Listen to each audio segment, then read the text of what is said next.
All right, hello everyone. Welcome to Daily Cast. It was a bountiful day of spoilers, and we've got a fantastic cast to talk about this true cornucopia of different spoilers.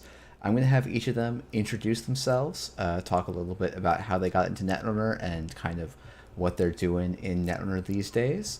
And we're just going to kind of go down the list once again in my list order, not in the order they're showing up on the top left of the screen, because I like to zag on people. So Conrad, we're still going to start with you. I'm going to have you say when you started playing Netrunner, how you're involved in Netrunner these days, and what your favorite art of all time is on a Netrunner card. Hello, I'm Conrad. I am Banknote in a lot of Discord spaces and online spaces. I am the art director for NSG currently, and I started playing probably, I think, somewhere in the middle of the Sand cycle. So I think I was actually just earlier tonight looking up how long ago that was. I think I'm about to hit a decade, that means, which is pretty cool to say. uh, yeah, and then favorite art. This is a tricky one. As the art director, I have obviously favorites, but I think for old school, before I was involved in making that happen, Woman in the Red Dress, which is like no one played that card, but the art is very cool. I honestly couldn't even tell you what it did. Oh, I remember it. But yeah. That was just one that really caught my eye when I was first getting into the game. And I might cheat and add a second question. I think of more recent art stuff that I've been involved with. Wake Implant is up there for me as like one of the favorites. Zefania, who did a lot of the ID art for this set for Elevation coming out, just does really wonderful things with the light and lighting, and was really happy to have him working on that. Great. Abraham, you're next on my list because apparently I decided not to go in alphabetical order for any reason or any rationality here. So why don't you tell us a little bit about when you started playing Netrunner and what you're doing lately and what your favorite art is? Yeah. I learned about Netrunner in 2013 at a summer camp. Somebody brought a core set and was like teaching people how to play. And I didn't end up playing a game, but I managed to like learn enough of the rules that I was like super interested. A few months later, I got given a copy, and like that's all I wanted to think about. I played mostly like kitchen table Netrunner I had like one friend who played the game with me a lot. I did that for a couple of years, and then I collected pretty much everything through Flashpoint and was playing at a local meetup for a while, and then a bunch of things all happened and I stopped playing, and then I started playing again around Gateway, just a couple weeks before Gateway came out, and I've been like all in ever since. Nice. I do a lot. I play competitively, travel to lots of large events, but the main thing that you might know me from is running the online showdowns. So I run large online events that are like really try to bring in new players, but then still have like, up to 100 players in the event, and like some really exciting things for competitive players to compete for too. So if you're interested at all in playing events, I actually have an event coming up in, I think it's about like 4 weeks, the third weekend in May. Check it out. It's going to be pretty cool.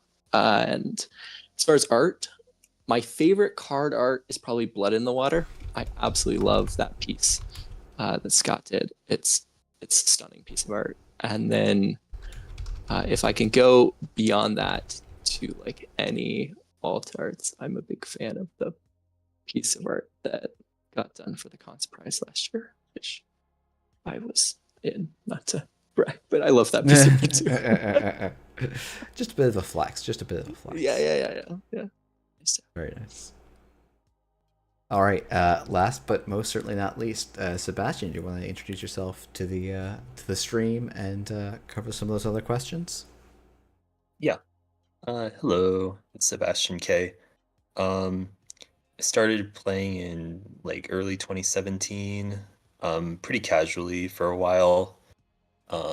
Then like just like a few years ago, started competing, like competing more, and yeah. I mostly just play the game competitively. Like I don't do much outside of that for the community, but I respect the people who do. I can't play. And I mean, I think you're one of the more creative and deck builders out there, which I think of as a big, part of the community. So oh, thank you. Um, yeah, yeah, and then favorite art. Not much of an art guy, but I just like noticed, playing Arasana a lot. She's kind of snazzy. Like, got a frog, got some colors on her, you know.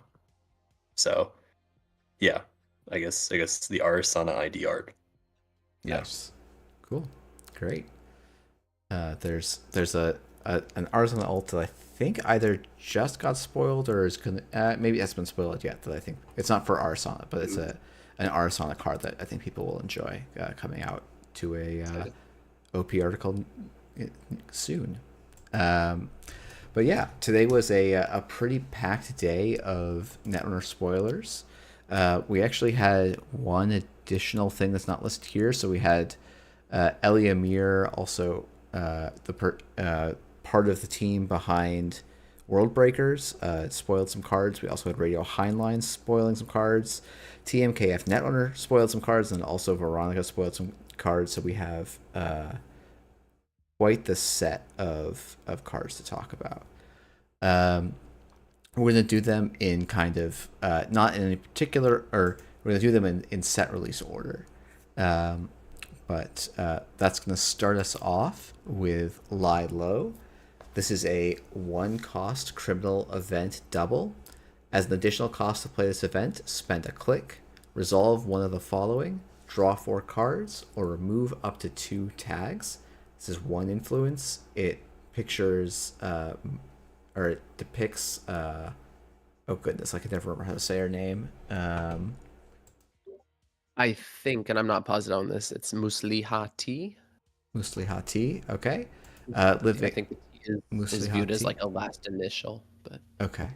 Yeah, living or in one of the like cubicle like hotel beds, doing some stuff with some virtual avatars around, including their or her signature Kancil.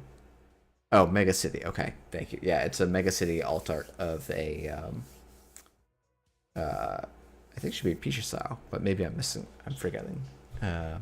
Yeah. This is Lie Low, and I'd love to open this up. Maybe what I'll do the thing we did with Zan Conrad, and we'll have you open up with talking about the art a little bit before we talk about the mechanics of the card. Sure. Yeah, no, I really enjoyed. A little shout out to Suzanne, who actually covered for me. I was originally scheduled to join you all that night, but had some family stuff come up. So thank you, Suzanne, for covering, and also thank you for giving such detailed background on all those cards that night. That was really fun. I was able to drop in and catch a little bit live, and then watch the VOD later. But I don't think I'll necessarily have quite as much detail to share as Suzanne did. That's okay. Based on both, like, her memory is very good, and then also just the nature of the cards themselves. They're a little more self-explanatory, I feel, tonight. But yeah, I mean, you basically captured it. Musliati is hanging out and just laying low. We've got the different avatars that you see on her identity art as well. These are mostly modeled after. I think we're missing one of the extra faces that floats around her, and of course she has Kancil, her little avatar / pet / icebreaker, which I know we'll talk about later. Hanging out with her, and yeah, very much just the idea here is she is lying low. She maybe off of the actions on transfer of wealth. Now she needs some time to lose some tags, take some time, reach out to some friends, and regroup.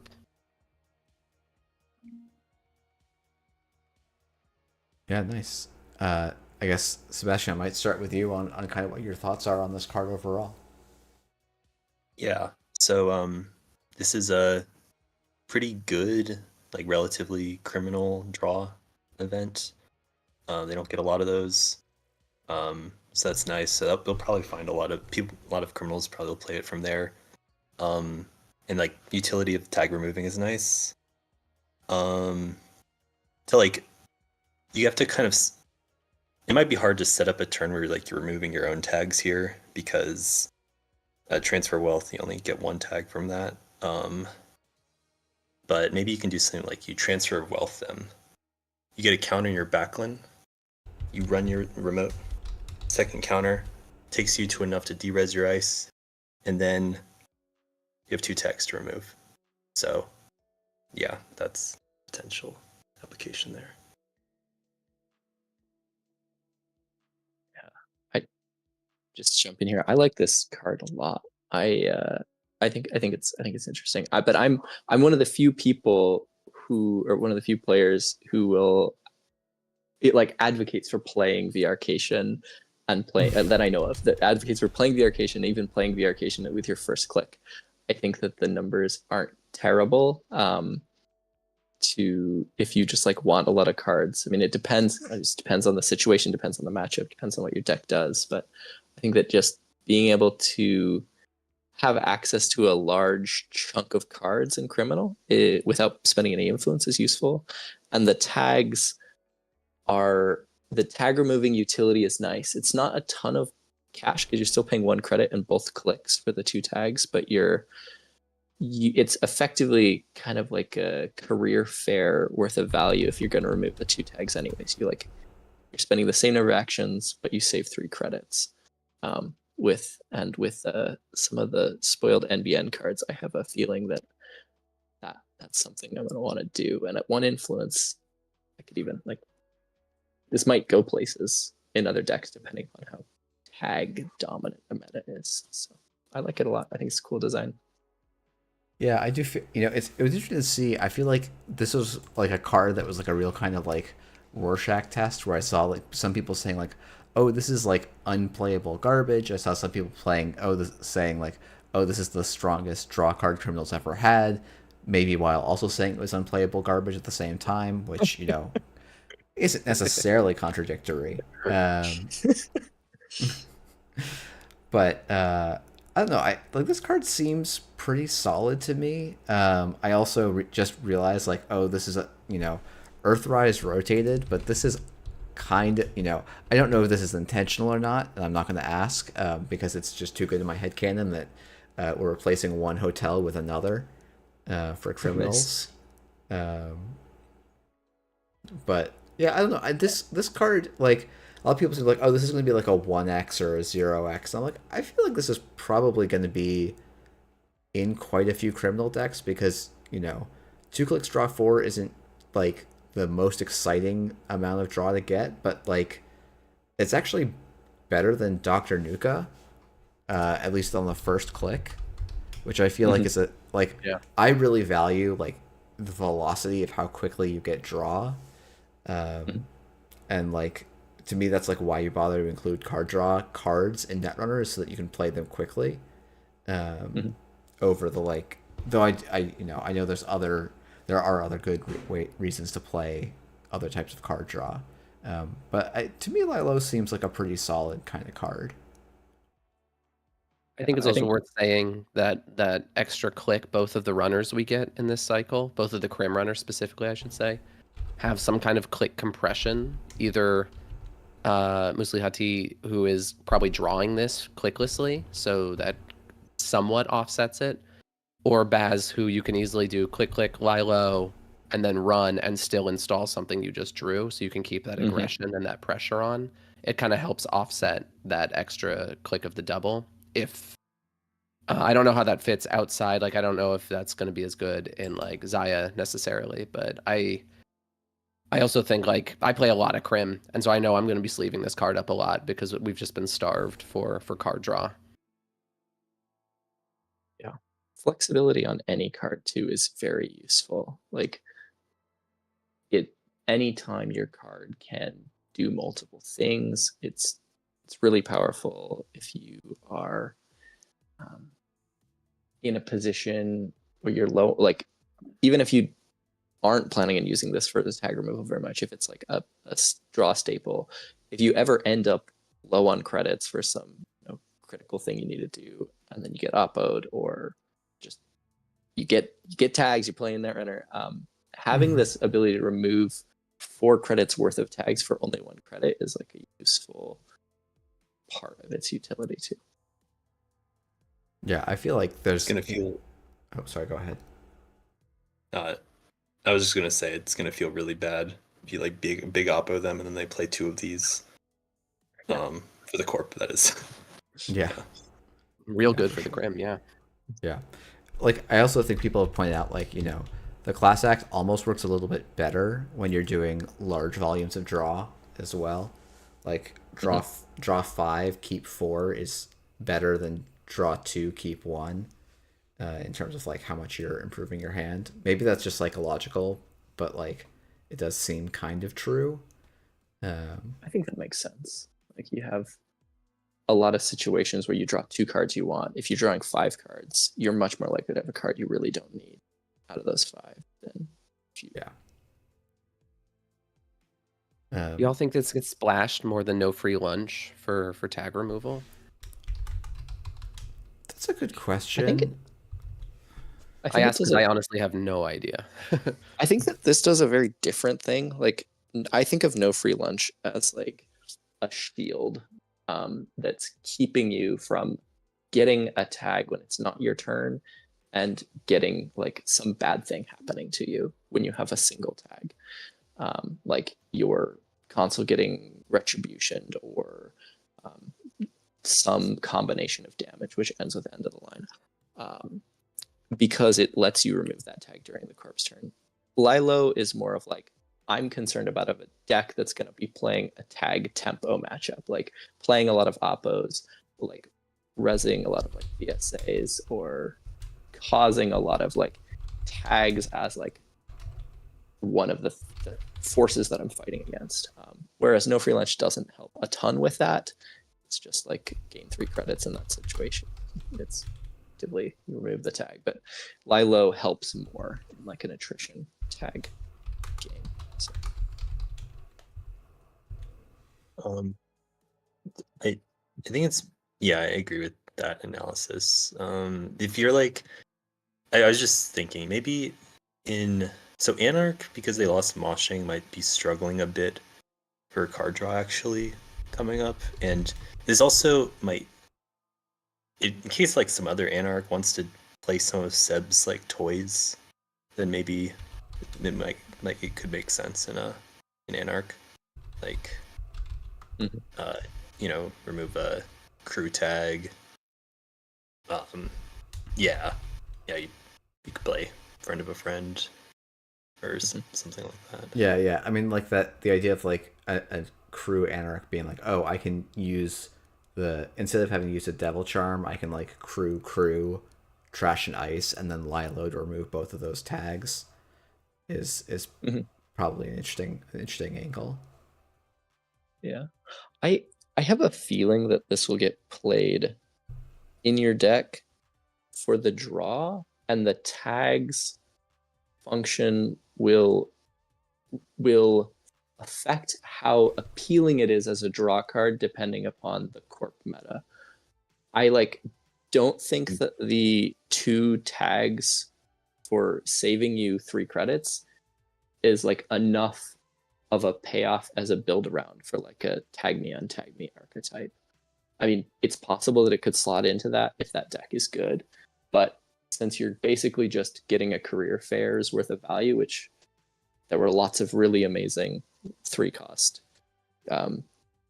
resources and career fair saw play, but not a ton of play. I don't expect the remove tag to be like a build around piece. I would expect it to be more of like, this card becomes better in reaction to the corp meta. It would make a lot more sense to me. That reminds me a little of the remove tag feature then of Abaya bans, where like that's not what you're ever really including it in the deck for, but it's always there as a safety play if you end up in that place where you can keep some tempo and still remove a tag. Yeah, I think that's a good shout. Yeah. I'm thinking I'm thinking like, oh, but I do like Seb, and like maybe this would be good in Seb. You can take your tags with your Praxis, then use your crew, then remove the tags. Like, yeah, maybe. I don't know. I think this is one of those cards where like I've seen so many different opinions about it on on the spoiling day that I feel like they really run quite the gamut. So this is one I'm definitely going to be very interested to see how the community consensus ends up landing on it. Do we want to move on to the next card? Does anyone have any final thoughts about Lilo? All right. Let's move on. Next up, we got Maglectric Rapid 748 mod. This is a one-cost hardware weapon subtype. Whenever you make a successful run on HQ, you may trash this hardware to derez one installed corp card. This is 2 influence out of Crim. Flavor text is, you think I finished messing with you? Yeah, nah. Barry Baz Wong. Who's got some first thoughts about Maglectric? It's my first thoughts are like, I want like a San for this type of card. It's just like intrigued by the fact that it can be any type of card. I don't besides maybe like Kancil, man, I can't remember a runner card that will derez like non-ice corp cards. So that's something that just like jumped out at me when I first saw this. I thought that was cool. Yeah, I think like something that is still in the format, which like I don't know, like people have been talking a lot about like asset decks, and like I don't know if this is going to be a mainstay of asset decks, but like targeting a hostile architecture with this could get kind of interesting. Yeah. In terms of like non-ice targets, and probably the other one that's worth mentioning is like Plutus. Even though it doesn't cost credits to res, it has other costs, and so deresing a Plutus can be maybe another good target. Yeah, That's an interesting play though, because depending on the deck, maybe they want to re-res their Plutus too. I think ultimately probably not, but there are enough, I feel, corp IDs that want to throw things in the bin these days. That or be on low hand size or something, that there might be I'm going to derez Plutus every time I can with this just for fun, but I do think there will be some matchups where it'll be like, oh, actually I don't really want to give them that opportunity to re-res it. Although I guess it acts as a little soft HQ pressure then too, which you're probably feeling pretty happy with Baz anyway, so maybe I'm out of line there. Yeah, I think that's an interesting and open question about the Plutus Maglectric interaction. Yeah, I don't know. This is like an interesting card because it's kind of like a couple of other cards we've seen, but different in a couple ways. So I'm kind of curious, Seb, maybe we'll throw over to you on your thoughts for this card. Yeah. So yeah, seems pretty good in Baz, and like really pushes you into. When Baz first came out, I was thinking maybe it doesn't want to be a masterwork console deck, even though some people were saying that, because like the Baz install like kind of overlaps in a weird way with the masterwork install, because if you do a masterwork install with hardware install and then a Baz hardware install, you're not like you're only going to draw one card from that.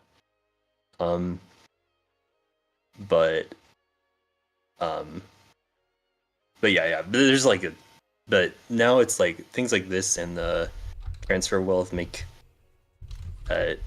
seems so there's like a lot of hardware you want to play, and like Baz seems like he can do like a really impactful like HQ like transfer of wealth, and if they res their ice, you boomerang it, then you just like any number of hardware. There's like so many hardware now that trigger like when you run HQ as criminal. Yeah. So yeah, and I guess the important part of this is like finding your opportunity maybe to like, if you're playing against something like PD or like a PD like deck, you want to make sure you get a big like ice on the remote resed, so like you're like this is gonna do something when you land it. Yeah. Also weapon. So Asmund Pudlat. Yeah. Yeah, Asmund Pudlat. I think this is an interesting card, especially like my initial comparison is to Emergency Shutdown, which was in the pool for a while, didn't see a lot of play, cost 0, had a similar trigger effect, but it was an event and not an installable card. So like, at what point, I mean, besides Bats, which can do this clicklessly, you can do this clicklessly. At what point is like being able to bank this click as a pre-installed card useful? I'm like, well, if you're trying to do some type of like quest complete or some type of like click compressed turn that involves an HQ run, whether that's like deep dive or Gentinio, you can potentially use this to add pressure to that turn in a way that emergency shutdown has been used. So just my musings. I'm sitting here. Yeah, this Or also even reminds if you need that. Oh, No, go ahead. even if you just Conrad. need that click to pressure the remote that turn, where say you're doing a transfer of wealth turn, Mhm. and then you derez the remote ice, like you've banked this click, or you install it clicklessly with Baz, and now you've got, possibly a line that's open that wouldn't be otherwise if you had to play E shutdown. Totally. Yeah, and I think like Like derezing. Oh, sorry. Go ahead. like the pre-install is like it's interesting. It's like the pre-install I do feel like is probably close to about worth a credit because like emergency shutdown I feel like it was a lot that like you just didn't have the clicks where it's like the ideal turn was something like run the remote, run HQ, emergency shutdown, run the remote again, and that's all 4 clicks. So if you had to do anything else to make that play possible, you kind of needed like it just meant that because that play is somewhat situational, like I can't just hold on to an emergency shutdown for the whole game to make that line work, or I might not find it in time. Where it's like, if I can have this emergency shutdown like on the board the whole game, and then it just fires the turn where it's most relevant, that does seem like potentially a nice buffer for it. The other card that like this reminds me a little bit of is Maxwell James, though. Don't worry about the text on Maxwell James bears, I think, right now no resemblance to the text you're reading on the screen right now.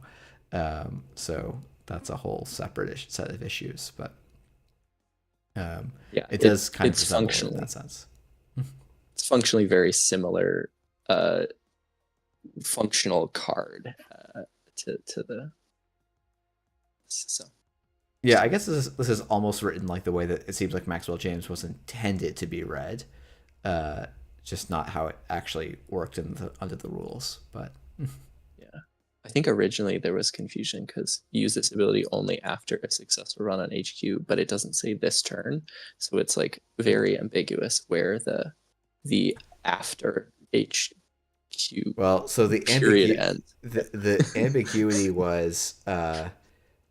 If I ran HQ, could I just use Maxwell James anytime later in that turn? Because that's how the like trash can works. Whereas, because it's not like you technically can't use a paid ability window when that trigger happens. So it was kind of like, I'll just use it after. And so you could do it while you were encountering an ice, which was like, you couldn't res during it.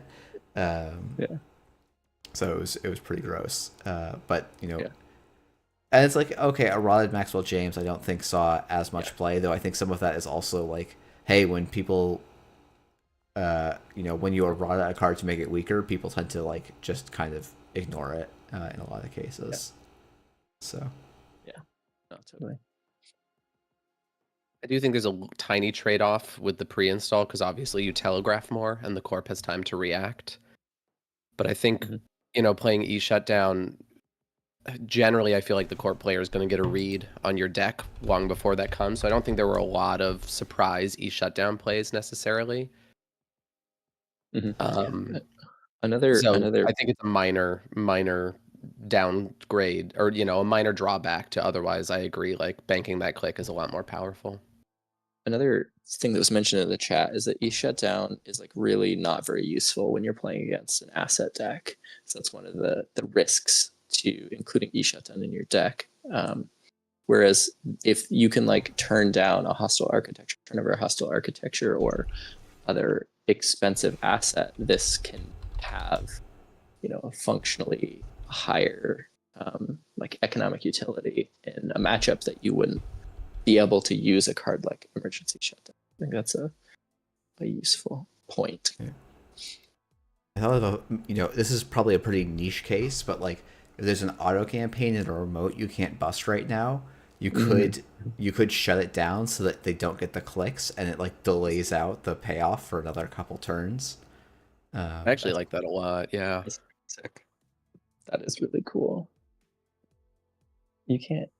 Yeah, it's like I wonder if you could use that for friend company, but it doesn't matter really because you've already run the central server with that point, so it doesn't like help. But One day I just hope I can Maglectric a borehole, and that will be living the dream.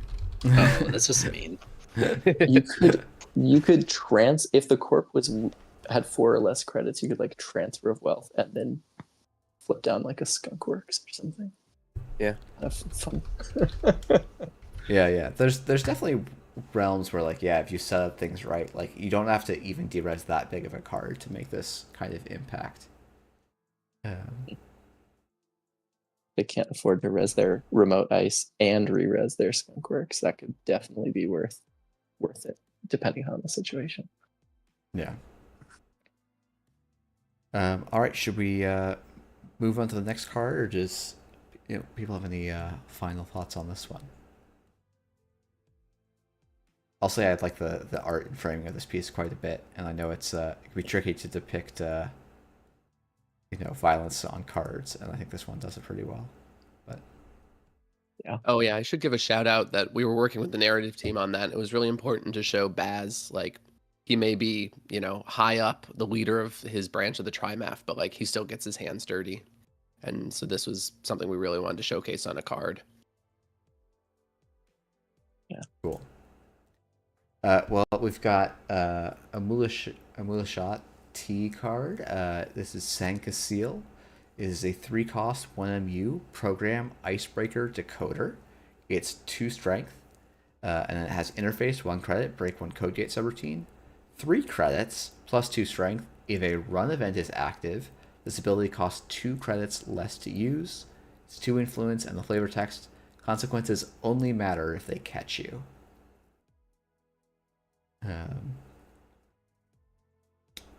Sebastian, I might start with you. I don't generally think of you as a major crim player, but I do want to kind of hear your thoughts on this card just as we get started. Yeah. Well, my thoughts are kind of basic. Okay, so Muzlahati definitely plays this thing. She's probably running a ton of run events, so it's gonna be most runs. If you want to discount the boost ability on this, you'll be able to. Other crim decks, it's like a bit more of an open question, but it's like this when it. I think the numbers are like pretty comparable to Unity if you have a run event, and that's like breaker that's usually imported into crim, because like it boosts, like if you have all your 3 breakers installed, it boosts 1 less. It's like 1 for 2 instead of 1 for 3, but 2 strength instead of 1 strength. So yeah, it's pretty attractive there. But if you're playing something like Sable, maybe there's like times when like your mark is on a server and you like really don't feel like spending one of your like run events on that server, but you still want to run it to get the mark like value. So that might be tricky. And if you're using the 3 for 2 strength, yeah, some of the breaks can be a bit ugly. Particularly, this thing breaks Myco Web for that's like 10 credits, I think. Yeah, if you're having to break a Myco Web without a run event active, this looks pretty ugly for sure. And then some crim decks, if you're trying to like mostly use alternate things to break ice, maybe you want to play just Shibboleth or Cat's Cradle instead, just so it's like cheap to install and like something you can use like in emergency situations. Yeah. But yeah. I like that you have a choice now in crim of a 1, a 2, or a 3-cost decoder. That's kind of cute. Honestly, that 3-cost is a pretty big turnoff for me from running this unless I'm building my deck around it. Just because exactly as Sebastian, you were just saying, like there's other options, and I feel like I know Shibboleth hasn't been seeing a ton of play, but like Cat's Cradle or even just importing Unity feels like a little bit more consistent unless you're really leaning into the run event package. And like you brought up Microweb, even just like Scatterfield, which seems to be like a value ice that you have to break on the turn. You have to break it to contest whatever's behind it.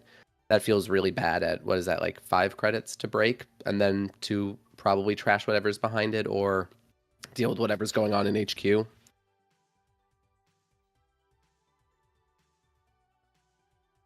Yeah, I like. Those are great thoughts about the card. I want to just mention that I like love the thematics and the design of this card. I think that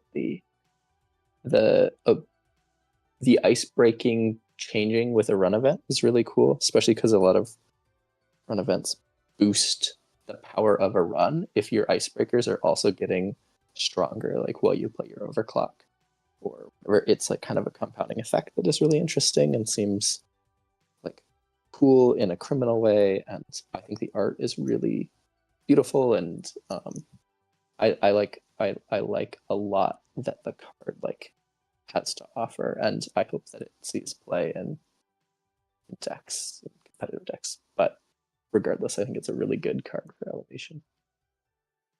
Yeah, I think it is like a great new player card where like you can look at this and be like, oh, okay, this is some of what Criminal does is they play run events, and like it can be a really nice like 1-2 of like, oh yeah, this is a good run event decoder. This can go in this deck, and like I think its numbers look good enough that like it's not going to be a trap if you do that.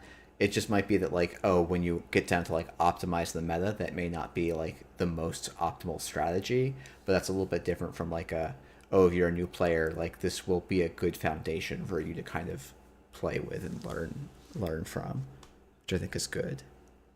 I guess a question to me to some extent is like, how many run events do you play in a criminal deck, and like how many, does that make you feel like what's the number we feel like you might need for Kancil to be like a really kind of reliable breaker?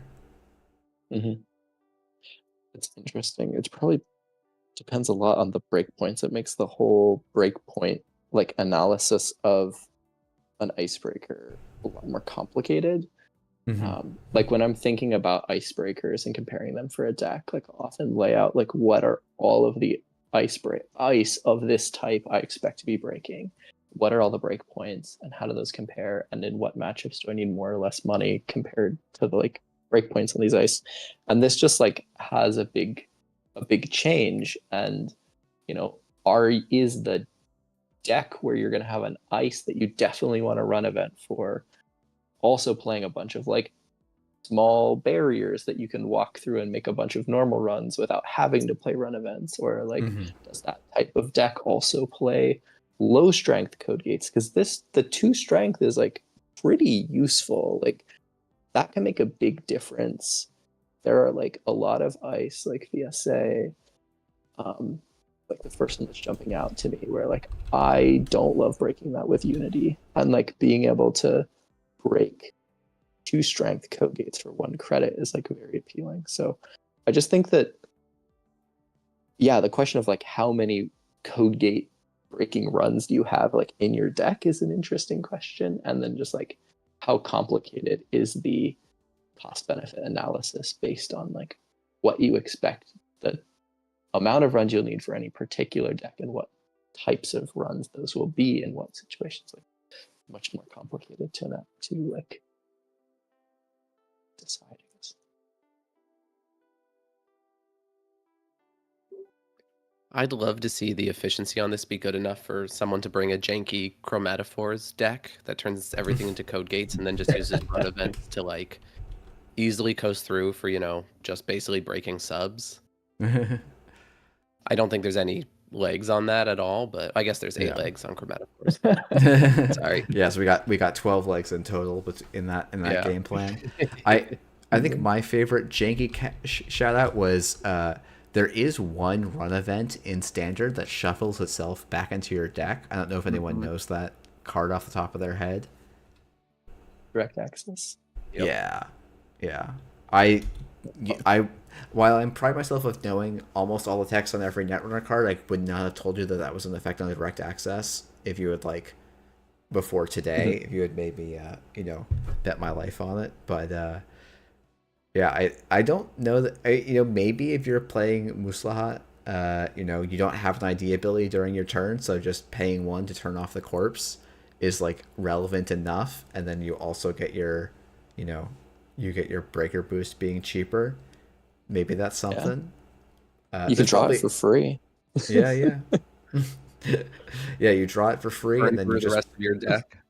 Yeah, you just play a Mystic you play a Mystic or even probably Mystic Twinning is the right way to do it. You could go the complete psycho way and play it with Ghost Tongue, and then you just get to play it forever. Though I think with Mystic you also get to play it forever functionally. I had a direct access in my deck for like 2 months before Worlds 2022, and I took it out about a week before, and then that's when the Loki Ag deck showed up. Yeah, of course. It would have been there. It would have. Yeah, I think like the problem with that plan is like, there's not as many. We don't have Ag Infusion. We don't have. Well, we will have Ob. So maybe that will be the Ob tech that this deck gets to run. I've just shut down a lot of Ob tricks with a direct access, but yeah, I feel like every time I've considered it, there's been like 3. It's taken like 3 decks that have like been concerning matchups for the deck I'm playing before. It's not worth it.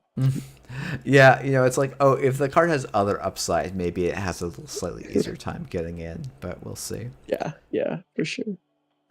Yeah, I also will say, like, I love the art on this card. It's a really nice dynamic piece. So props to Anthony. It's a good one. Moving on. Shout out to someone in the chat actually too, who's bringing up the mythology that the saying Kancil is like a trickster figure in Indonesian mythology. So that's kind of fits in with Muslihat T's character too. So cool. Yeah, I love me a trickster god. So. All right, we've got our one Shaper card of the day. This is Ritual. It is a 0-cost event, 2 influence, and it says draw 1 card for each click you have remaining. Every day starts the same. Tea, news, a 3D puzzle, then it's off to work. Magdalene won't let her being fired get in the way of completing her masterpiece.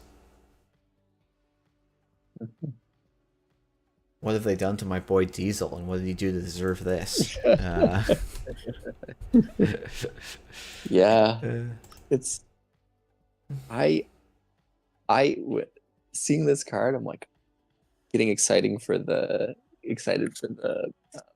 Essa running hot like nonsense deck where you like click 1 running hot, click 2 ritual, draw like a bunch of cards. Yeah, I think that would be cool. It's going to be draw 3 most of the time, so that's fine. We know that's good. But clicking, if you need to draw something and click 1 draw and you draw ritual, it will just feel so sad. Yeah. It's like, do I play it to just draw 2 because I need a card really bad, or do I just try and say, okay, well, next turn I'll get a big one? And Jai is shouting out that what I was about to say is, in Eternal, this might actually be better than Diesel if you're playing Shaper, because you will get to pop a Hyperdriver and then draw 6, which is pretty good for effectively 1 credit. So, yeah. Someone in the chat also said Basilar. Oh, yeah. Yeah, that's definitely something I'm brewing up as well. So I'm excited to try this and that, and just have it generally be +1 card over Diesel. That's pretty good. Yeah, Basilar is one of those with a lower cards. hand size. Basilar is one of those cards in testing, I was like, there's going to be a value Shaper deck that just is like, I'll play 5 clicks and just grind value. And of course, that never emerged for a variety of reasons. But maybe with a couple more hooks in here, it will finally be its time to shine. I mean, kind of inherently not being able to, just like if your opponent plays distributed tracing and end of the line, kind of rough. But Yeah. It sort of comes with the cost of like you either need to play stone ships or you need to play no free lunches or you need to play what is it called? Hippocampic mechanocytes, the like one brief I helped with writing for the set. But It's interesting to me that I've been thinking about this mostly in Magdalene because that's what I'm most excited to play in Shaper with the new set. And it's interesting that now there's a card that encourages you to draw first click and a card that encourages her to draw last click. And with her desire for overdraw, I'm curious like how the meta is going to shake out of like which of these cards is quote correct or which is more optimal, or are you just running 2 or 3 of each and kind of just banking on draw all the time? yeah, that's a good question. I mean, like the other card that's probably worth shouting out here is Dr. Nuka, obviously, which I'm guessing is going to become people's default draw card. Though I feel like I always played Diesels before Dr. Nuka's, at least in Shaper. I think there was good arguments against that in like Criminal, for example. But I was like, oh, I'd rather draw a card now than like have to spend a credit and a click to then draw 3 cards the following click. But like Ritual is less good for that job, so I wouldn't be surprised if Dr. Nuka becomes the new default for Shapers as well as probably Out of Faction. But I don't know how you then balance the like, well, Nuka on its own is not enough draw, so how do you pick between Ritual and VR-cation?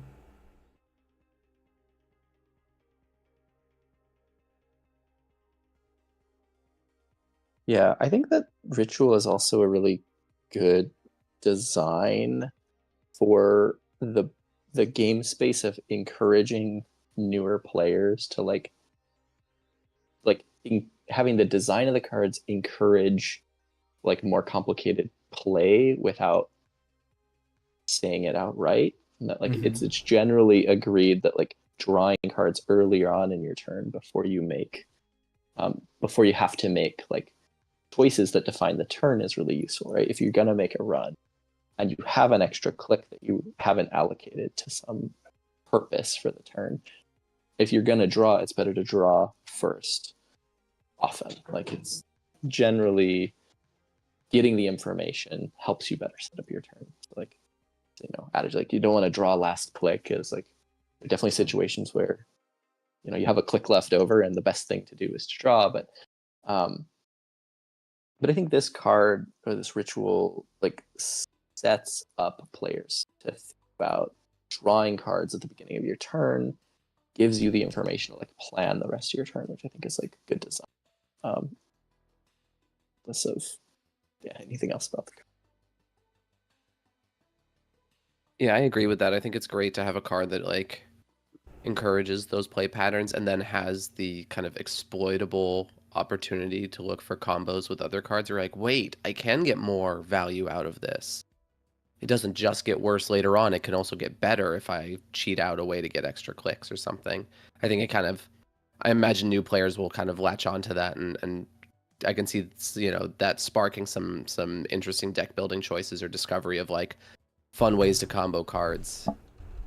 It's also something I just thought of. It's interesting that it gets punished kind of indirectly by click loss cards the court might play. Like if you get Hypoxia, you just like can't really play your ritual the next turn if you like need answers, or the court uses false lead for 2. Not very often are they going to use false lead for your first 2 clicks, but like any type of click starving that corp does or that is opened up in the future would impact this card's effectiveness in a way that MCA is a good option too. But like that's an interesting aspect of it, where Diesel, which I think is the obvious comparison, like was always just you play it, you got 3 cards. This is more dynamic, more just like, I guess, I don't know. Diesel is a fantastic card. This is different in a kind of intriguing way, I guess. Yeah. All right, well, let's keep moving. We've got one of our 2 agendas to talk about today. This is Project Ingatan. My best guess. This is a 3 to advance, 3 advancements requirement, 2 agenda points, agenda subtype research out of HB. It has dividends 1. When you score this agenda, place 1 agenda counter on it for each excess advancement counter. When your discard phase ends, you may remove 1 hosted agenda counter to install 1 card from archives, ignoring all costs. Who's got some first thoughts about this? Sebastian, I see you starting maybe, so I'll throw yeah. Sure. Yeah. So off the bat, I know that some people are like disappointed in this as a Vitruvius replacement because it doesn't use like Jai's not happy about it. Because you can't get back your operation, so no like bully op potentially. But there's some like weirder things that maybe this could get used for. Like I was talking with someone earlier today about it's like really into Leo, and if you over advance this like every time, like if you have like 2 counters on this, it's just like lets you set up again after you've used a Leo trigger to trash your ice. So like, and like otherwise I could see it maybe, it's taxing to keep trashing your bioroids. So yeah, that's a place where this could be useful. Also, I'm not sure how good it is to like in comparison to other HP 4.2s. This might not be good, but you do get to like maybe reinstall like humanoid resources, which is like decent value. Yeah. I think that any 3/2 is good as like a stat line for a card. So like we know this from Jinteki 3/2s that have been played and never over advanced. It's nice when the ability can be used for something, but this is, and I think that like the Vitruvius counter is better than this. Being able to pull back operations is very good. Be able to pull back an agenda at instance or at paid ability window speed is very good.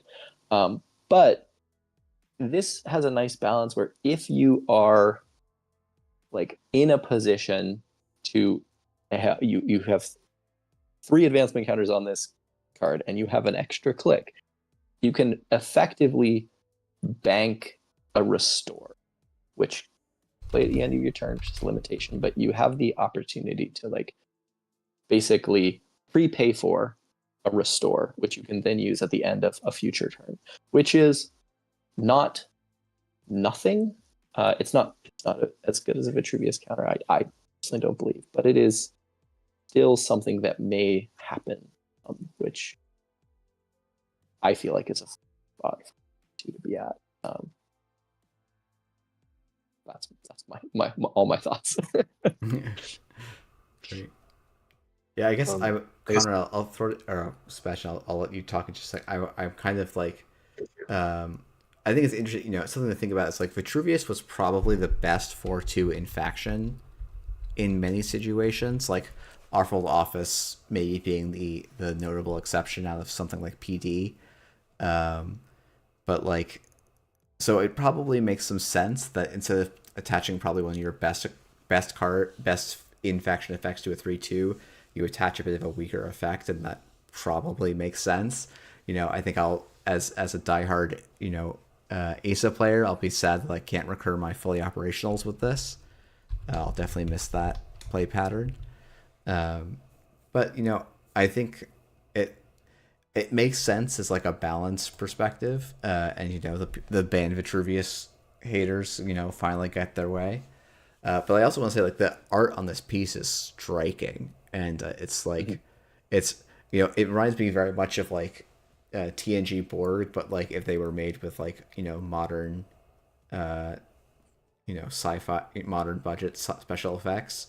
and it's just a very, I don't know, it's striking and like very futuristic and cyberspacey in a very satisfying way.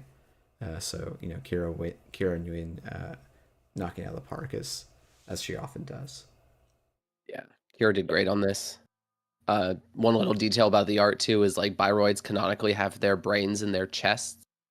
So it's kind of a funny thing to do a brain scan card and then have to explain, like, be very clear in the art brief. We're doing brain scans, but again, like, it's a chest scan. It looks like a CAT scan on their chest, not on their head, not on their head. So just to make sure that that worked. But no, Kira did fantastic. When we got the final, like, or the first coloring of this back, it was just really blew everyone away, which is fantastic. And I don't have a you lot know, to add about the Yeah, use of the card. I think everybody summed it up really well. I will also say the new agenda frame's doing this piece real well. So Yeah. good. Yes, and thank you for humoring me last night as I was like, "Hey, look at that" in the chat. No, I mean, they're a really they're like a, it's one of those things where like, oh, I would never notice a difference in frame. It's like, no, yeah, the bigger frame for these agendas is definitely being paid off immediately, It helped. which Yeah. is great. And shout out to Kelly who did the graphic design on these and the new card fronts and card backs for the identities as well. She did really awesome, amazing work on all of this. It's really cool. And especially, did I cut you off with something else you want to say about it? I just wanted to add that the playability of this might depend on like if HB's getting another 5/3, because like if it's like send a message, some decks might like prefer to play a like more like 2-pointers than like more send a messages. So yeah. Yeah, this might, instead of playing 2 send messages, you might play 3 Project Ingatons. And that might be the slot this takes. For sure. I also remember a time, this was quite a while ago, it was before we got Wage Workers printed, when like, and I guess it was near Blame Change, like when Vacheron Sports, right after that, after Vacheron was banned, Sports was really strong for a long time, and those decks played Vitruvius, and they, like, to my knowledge, like almost never scored an over advanced Vitruvius. Like maybe you usually would just like keep drawing cards, or so I definitely can see a world where there are decks that play this just because it's a 3/2, even if it's not being over advanced. Yeah, Poetry might just play this as a blank 3/2, though I feel like it could use, it could probably use the second mode, the like dividends mode. It might just be like, yeah, I want to play like Sports and just kind of keep jamming and going, keeping things moving. Also, I wonder if that extra advancement is worth another auto campaign. Yeah. Because if it helps you then score the next Project Ingatan, but like, I'd have to sit down and actually like look at the math on that. I have no idea. Yeah. Yeah. Or sure, there are board states where like if that wins you the game, yes, obviously it will be better if you can then protect auto for a couple turns. But yeah, I see people also shouting out like, hey, if you can like score out of the remote and then like immediately throw accumulated resources back in the remote, like the runner may still not have the tempo to go and test, check that right away. And that could be a very nice way to keep things going. Conrad, feel free to say, oh, this is not a question for another time, but someone was asking how specific the art brief was for this kind of card, because this piece is so highly detailed and striking. Not too specific, yeah. I mean, essentially, we were describing, a conveyor belt of Biroids going through maintenance or going through consciousness uploading, etc., brain scans, and the rest of it was really Kira. We just kind of had the basic idea of, whatever this project is, it has to do with brains, scans, and a little bit of an archived memories callback too. And I think some of the idea came from, well, if Project Vitruvius is the Vitruvian man is about the form, then this should be about the Biroid brain. So, but from there, Kira really just ran with it and got something really dynamic with that vanishing horizon in the distance and a little bit of the angle on the conveyor belts and everything. Great, thank you. All right, well, let's talk about our final card for the day. This is off the books, breaking the rule of all 3/2s with dividends or dividends-like effects saying project, but we'll let this one slide, I think. This is a 3/2 agenda initiative, dividends 1. When your discard phase ends, you may remove one hosted agenda counter to search R&D for a card and reveal it. You may install that card ignoring all costs. If you do not, add it to HQ.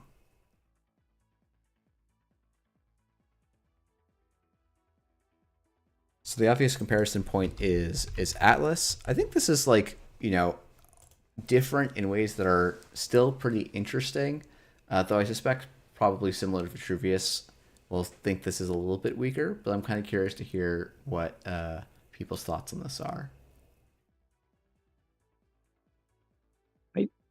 I think it's clearly weaker than Atlas. I think that Atlas is usually used to pull an agenda which you're scoring, or your fast events which you're scoring, which then you're scoring with, or you're pulling an operation which you're using to kill the runner with like the next that you play.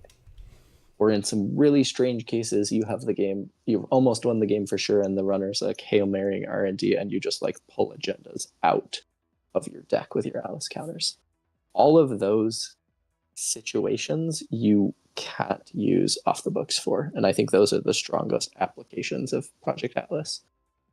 I can see that you can have some like checkmate situations with off the books where like the runner is pull the last kill operation that you need, or where something that is pretty telegraphing like, oh, the runner has one more turn, which like is all right for, I think, like like a more introductory set. Like that's like a not a terrible thing to have attached to this card, but I think that it's like significantly less powerful than Atlas. The only place that I can see this being stronger, the only use case, is when you want to install it. And occasionally you will score your Atlas, have your extra counter, a couple extra counters is usually when it happens. And one of the best things you could do is like get an ice that you need to shore up some weakness. You've invested in the Atlas, then you need to protect your centrals. Off the books can do that without paying any additional cost and without paying the click.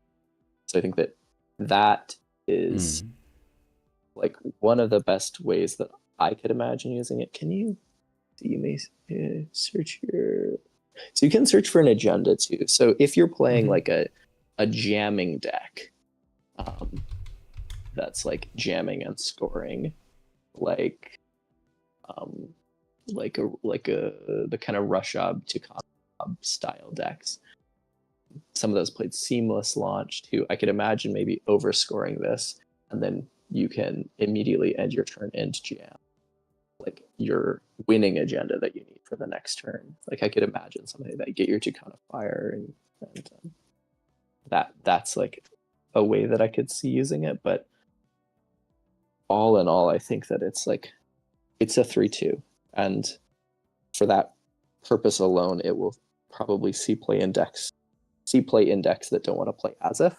Right? Like if you don't want to be trashing when you score, if you're just like playing some deck that's trying to score 3/2s and win the game, it will see play. But I think there's a lot of reasons to Atlas over this.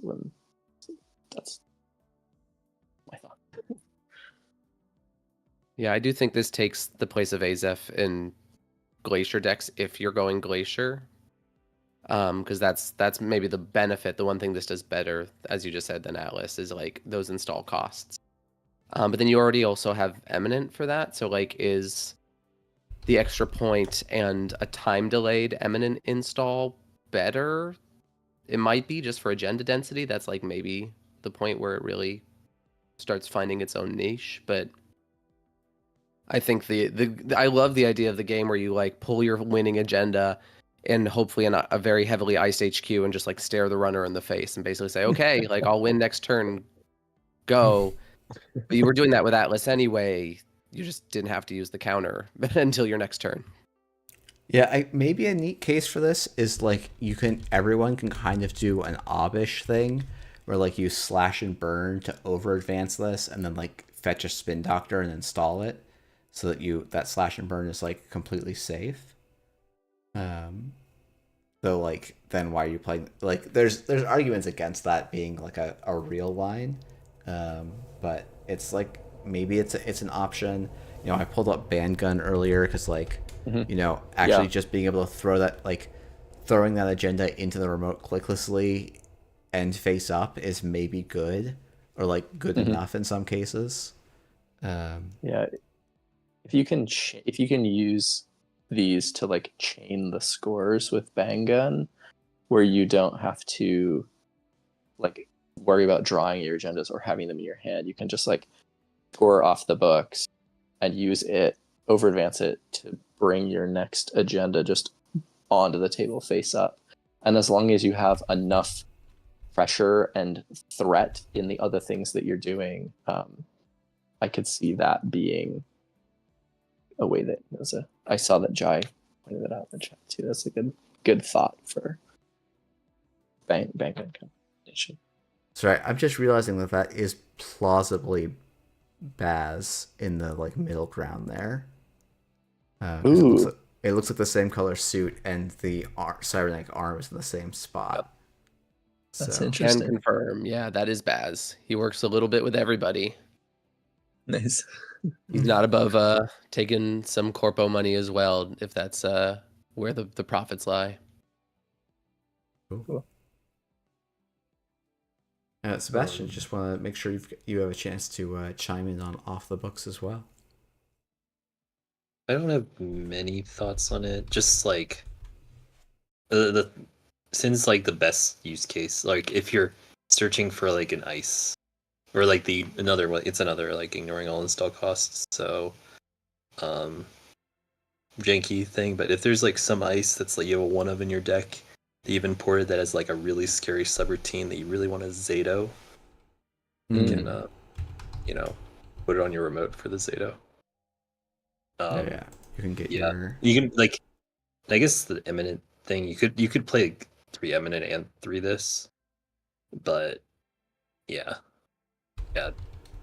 agreed that it's mostly worse atlas. I like where your thinking is going though. It's like if there's ever like some type of combo where I can take this really important ice that I pull into my deck, and then I can like set up some. Makes me think of the like Loki Ag deck from a bunch of years ago, which I knew Sebastian were like one of the main thoughts tanks on creating that initial concept. And then also I know that like my brother keeps making decks that are like a Dudawa and like in Earth Station with like Kanjin and stuff, which is terrifying. But if you ever that's something we're leaving behind, which is I'm all for. But but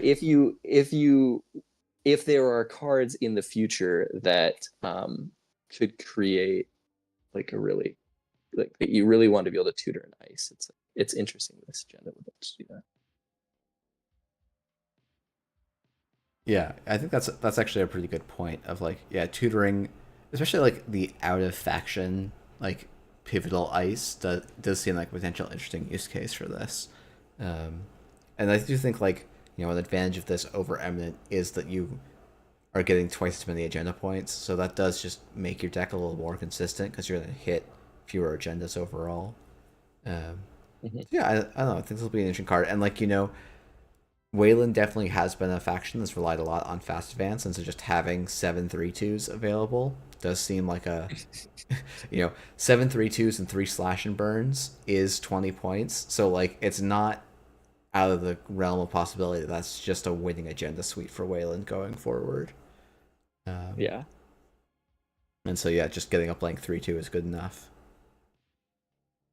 I mean, it's if we what's the even if you're playing a deck that's aggressive and fast advancing, it's not unreasonable to like pull nano management at the end of your turn. You don't even have to Yeah, that's necessarily true. say I have another 3/2 in my hand, but if you're on 5 points and you over advance this and you pull nano management, it's like the runner's gonna panic. It's like 7 credits. So even if you don't have the agenda yet, you can like I mean, whether you do or whether you don't, like that's a reasonable target to go pull.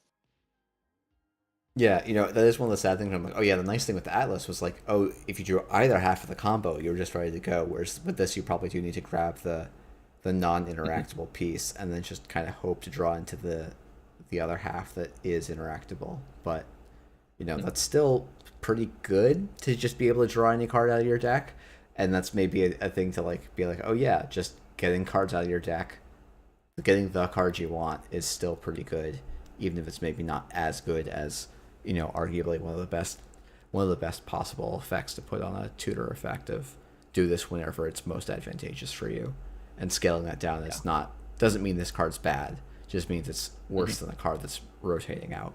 So yeah, totally. And like I think we've been shown over and over that blank 3/2s can see play in certain decks, and this is definitely like an ability that I expect will be used some. So that's, I mean, it's an agenda. yeah. You have to put some number of agendas in, and this one's not the worst. So probably we'll see a decent amount of play. Yeah. All right. Well, I think that's going to wrap it up for this pretty spoiler-packed day. I think there's going to be another pretty packed day of spoilers tomorrow, if the graphic is any suggestion. We're probably in for 4 different sets of spoilers, so should be quite the set of cards. But I want to thank all 3 of you for coming on. This has been a very fun chat. I want to thank everyone for tuning in, and we'll see you all tomorrow for the penultimate daily casts and the quickly approaching Elevation launch day.